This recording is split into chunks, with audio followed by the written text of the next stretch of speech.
Salut, c'est Trado. Alors pour faire plaisir à un généreux donateur, voilà une vidéo qui m'a été demandée sur Nicox.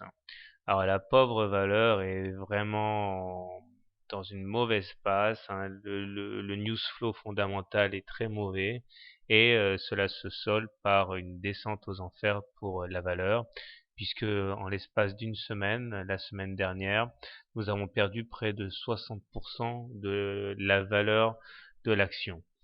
Aujourd'hui, on assiste en milieu de semaine à une sorte de stabilisation et on voit que les cours sont en train de freiner leur chute au contact d'un support très intéressant, celui des 2,37 euros, qui correspond, si on remonte assez loin dans le temps, à quelque chose d'assez solide, puisque c'était le palier de consolidation en août 2004, pendant 3 semaines.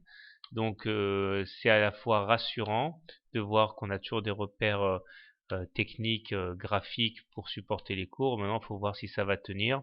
Mais à la lumière des bougies que nous avons et des mèches basses de la semaine dernière et de cette semaine, on dirait qu'il y a des intérêts acheteurs. Malheureusement, il n'en fallait pas davantage pour dégrader sérieusement les indicateurs techniques, puisque le MACD plonge clairement sous son signal tout en étant négatif. Le stochastique évite la zone de surachat puisqu'il est au-dessus de 20, mais le croisement de signal a déjà été effectué de manière évidente. Le momentum, quant à lui, est aussi ancré en zone négative. M7 et M20 sont décroissantes, ce qui veut dire qu'elles joueront maintenant comme une résistance à la hausse.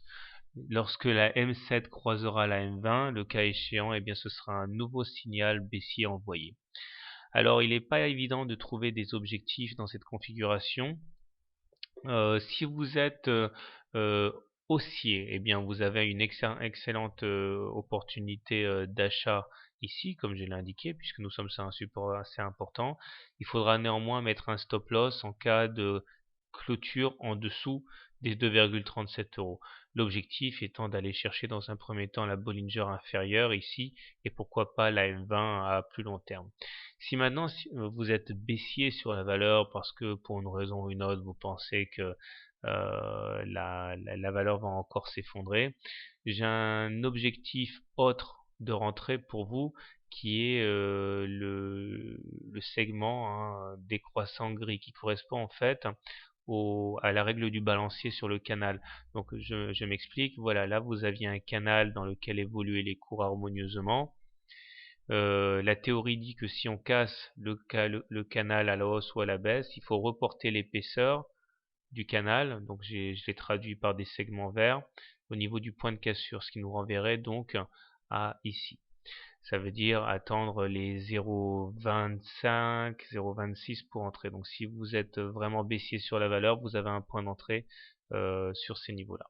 Voilà, j'espère que ça vous a rasséréné parce que c'est vrai que je vous plains si vous êtes sur Nicox. Bonne semaine, bon trade. À bientôt.